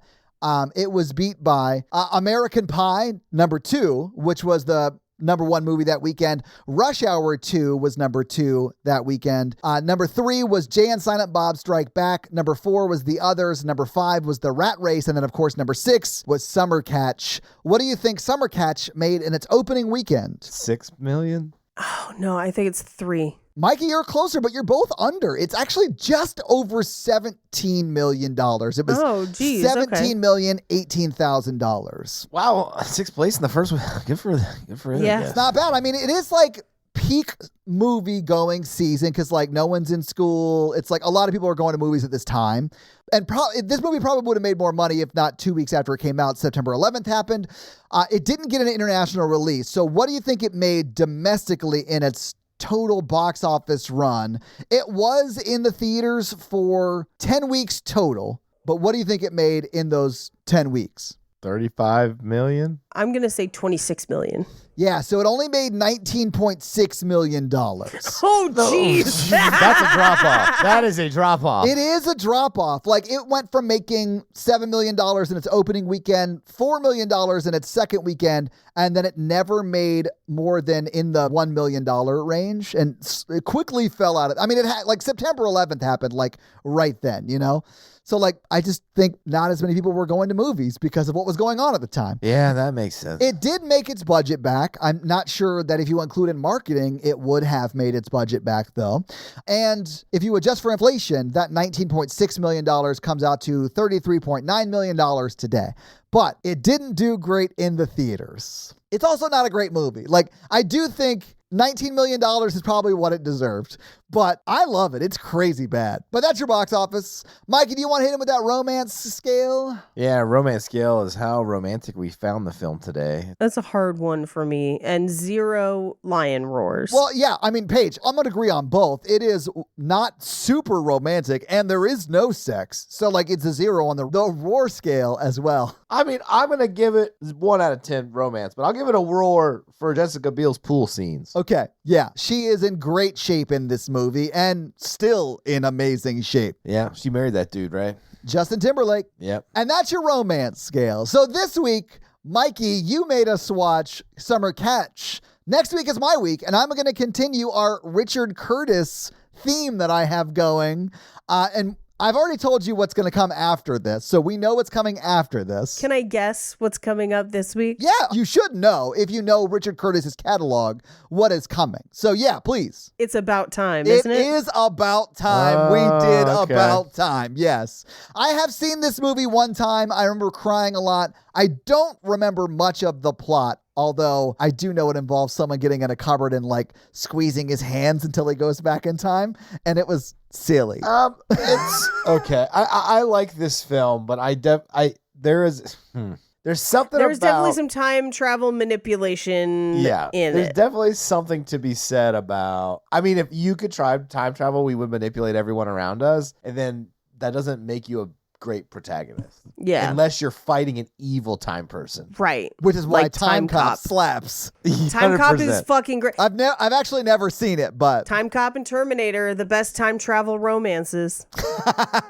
but your homework for next week is to get in the cupboard and watch About Time and then check back for that episode. So Mikey, do you have a review for us to read? Oh, shit. Well, while you're looking one up, let me tell them how they can have their review run on the podcast, and that's to leave us a 5-star text review, and we'll have Mikey read it for you.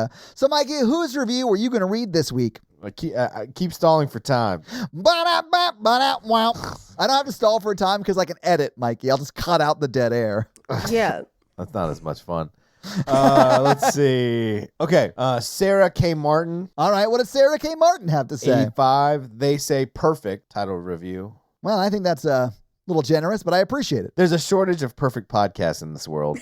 It would be a pity to damage yours. It would be a pity to damage this one. That is a perfect review right there. Fantastic. Yeah. Good. High marks.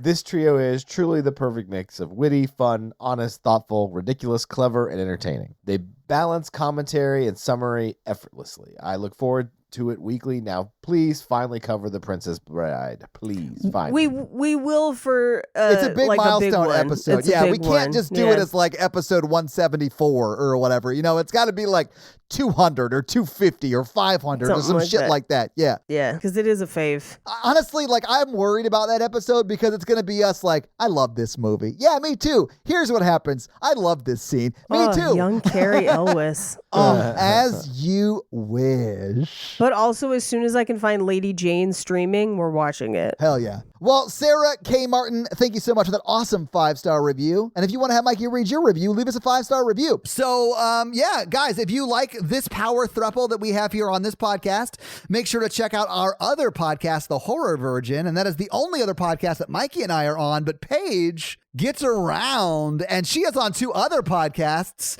Black Card Rehab and Cult Podcast. So guys, definitely check out those because they're amazing. If you want to follow us on social, we are at Romancing the Pod Show Yes. on Instagram, and we are at something else on Twitter who I just have never taken the time to learn it. It's just Romancing Pod Show because they have a character limit and it's show SHO like Showtime.